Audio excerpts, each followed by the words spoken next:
In the great hall of Megahumiopolis, Snortius the first of his name stood before the survivors of the great siege.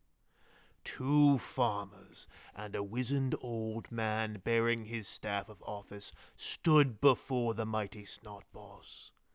Snortius's gaze pierced through them as if the eye of Mork himself was upon them. Their fate was in his hands. He raised a finger and picked his nose menacingly.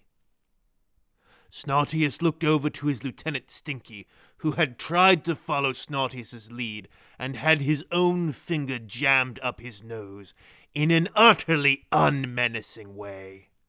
The Snot Boss delivered a great smack to the side of Stinky's head. "Knock it off!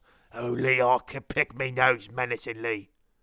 "Oh, sorry about that. I didn't know that was one of the rules." Snortius shook his head. This was not the time for such foolishness.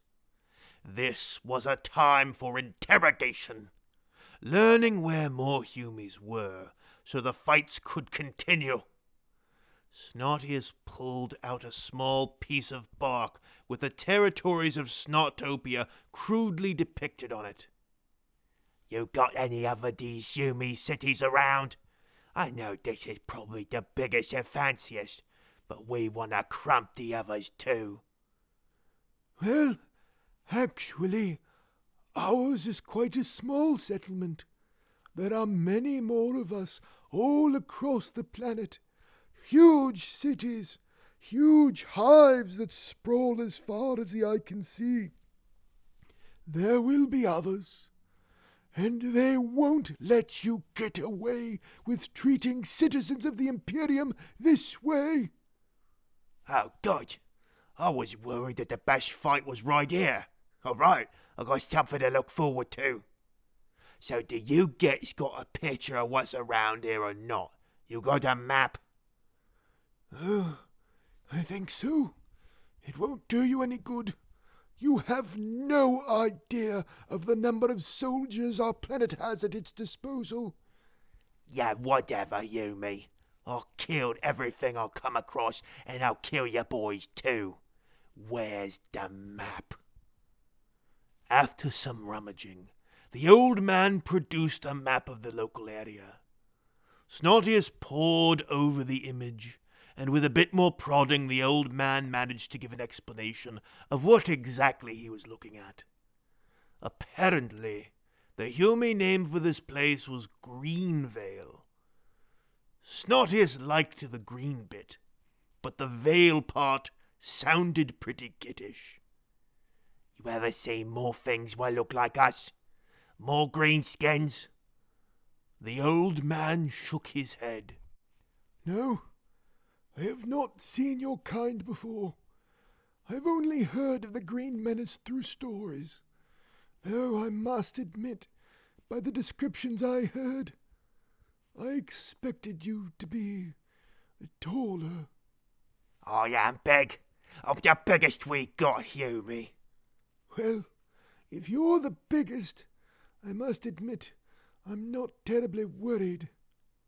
At this remark, Snortius brought his fist into the old man's stomach, causing him to gasp and double over in pain.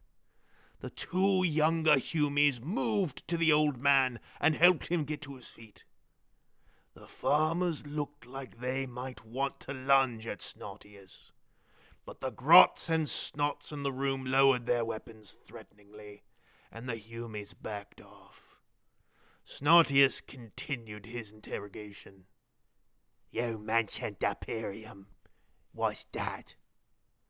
"The Imperium spans countless stars and is home to trillions upon trillions of humans, and nothing can stand against the might of the Emperor." "Emperor? Is that the Yumi boss?" "Yes, and he rules over all of us and protects us." Snortius grinned and looked at the conquered Humies. didn't really do a good job with you lot, did he? The humans once again looked like they wanted to take action against this blasphemy. But they knew they would die the moment Snortius gave the order for his men to open fire. Snortius did not know what stars were, or how one might span them, or how big a trillion was. But he got the sense that these humies were really, really, really big, which was good.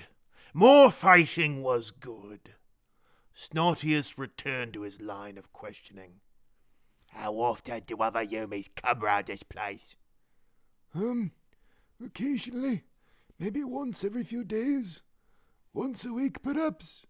Maybe. More often when the harvest comes in. Snortius took all of this information into his cunning mind. He would need to deal with the other humies when they came looking. He had maybe a week before they would know of the green-skin presence. That is, if they didn't already suspect something from the earlier encounter with a small armed contingent of humies. But first things first. Snortius realized he couldn't take all of the loot from Mega Humiopolis back to Snotantinople. The 4 rafts they came on couldn't even haul the wrecked Humi truck, let alone the tractors and the mountains of scrap that was there. He needed to leave boys behind to loot this place proper and start producing gubbins. Snortius fingered the ring he had found in Big Cave as he thought. The old man's eyes were drawn to it, and his jaw dropped in shock before he managed to recover his composure and tried to cover up his reaction. "You looking at me gubbins for, Yumi?" Oh, no reason. It's just very nice. No, that's not it. You know something. What do you know about this thing? You know what it's for? The old man shook his head. Snortius narrowed his eyes before giving the old man a jab with the butt end of his pointy stick into his shins. All right. Stop. I'll tell you. What you carry is a weapon. A very, very rare weapon. A digital weapon. Snortius continued his line of questioning, and it turned out that this little thing that went around his finger was a shooter in disguise. With a little bit of trial and error, Snortius was able to get the thing to fire, scorching a bit of broken door of the Humi boss hut, much to the delight of Snortius. Now, it was finally time to leave. But who would stay? Snortius decided to place the Brain in charge of Mega Humiopolis, along with Stinky and DeFurious as his lieutenants. They would keep the remaining Humies in line and working for them as they began using the various workshops and tools of the town to produce some dead flash gubbins indeed. They would be aided by their snotling servants as well. Dumb, Dumber, and Dumbest, Gitflayer, Munchie, Beosnot, Squishy, Snot Grinniest, Splatty, Squig Bait, Mushroom Back, Bonky Fatling, and Snotmer. Snortius returned to the rafts and prepared for his journey back to Snotantinople, carrying a small amount of loot, mostly in the form of weapons and tools. He needed to decide which of his lieutenants should manage which settlements. It made sense for Snotbo to return to Snotantium and continue to run his commando school along with Punch and Bag, Steve, and Two Heads. Big Cave was to be turned over to Ed, and Eddie. They and their snotlings would be in charge of mining and extracting stone and valuable metals and minerals. Snortius made sure they had a healthy contingent of experienced snotlings to get the work done proper. Pancake, Zappy, Bone Gnawer, Nose Snot, Snotball, Pinhead, Green Go, the Reddest, Inane, Long Nose, Git Chop, Gittiest, Blueskin, Rat Killer, Loot Grabber, and Elder. This left Snortius with a rather small mob to return to Snotantinople. Tree Climber would return with him, along with a handful of Snotlings, several of whom distinguished themselves at the Battle of Megahumiopolis, and they were already a bit bigger as they paddled their way back to the capital of Snotopia. Among them were Soggy, Snoresleeper, Orc Jr., Lil Warboy, and Ape Boy. The journey was uneventful. The Eds were dropped off at Big Cave, and they kept 2 rafts with them in order to ship stone up and down the river. Snotbow split off from Snotius and continued to Snotantium as the mighty mutant Greenskin returned home. But something had emerged at home. Something Snotius knew was coming in the back of his mind, like some kind of instinctual dread. For the greatest threat to his rule had arisen. An orc, a towering monster of muscle and ferocity, had emerged in Snotius' absence from Snotantinople. And Snotius, the uncrumpable, the unburnable, the first and only, felt this anxiety come over his most royal person. And as he pulled into the makeshift landing at Snotantinople, he raised a finger and picked his nose with great apprehension.